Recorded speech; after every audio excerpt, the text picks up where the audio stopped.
2, 1, go!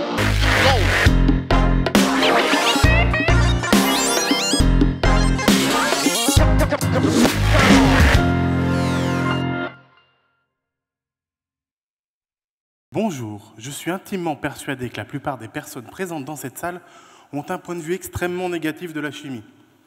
Les images qui vous reviennent tout de suite sont marée noire, pollution, cancer.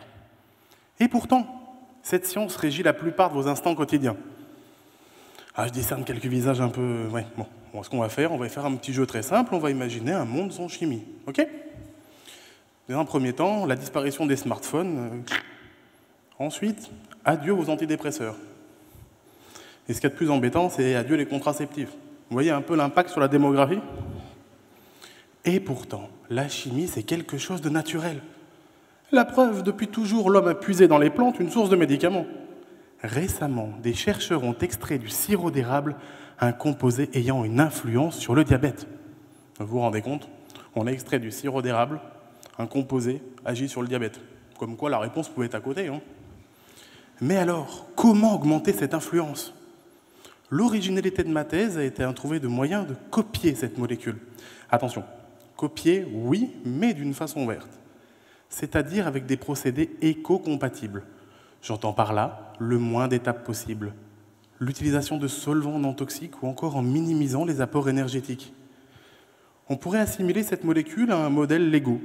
Et mon travail aurait été de trouver de nouvelles instructions de montage innovantes pour arriver à ce composé. J'ai donc mis ma blouse et avec mes petites briques Lego, j'ai commencé à reconstruire mon modèle. Ouais, en jouant, quoi.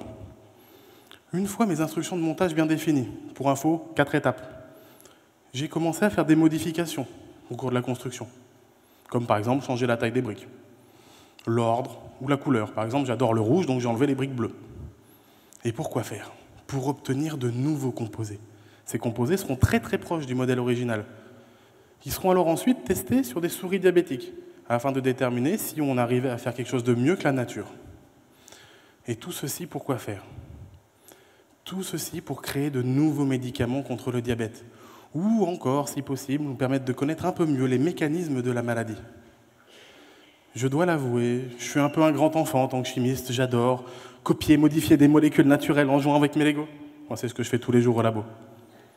Les chimistes aussi, on voit le monde comme un gigantesque magasin de jouets, avec des milliers de modèles à copier, et surtout de très nombreux modèles restants à découvrir, dans une feuille, dans une fleur, qui sait? Mais pour ça, il faut respecter l'environnement. Alors les chimistes ont dit, on va faire une chimie éco-compatible, on va l'appeler chimie verte. Cette chimie a un très bel avenir. J'en suis convaincu, j'espère vous en avoir un peu transmis ce soir, et surtout vous avoir démontré que dans la nature d'aujourd'hui résident très certainement vos médicaments de demain. Je vous remercie.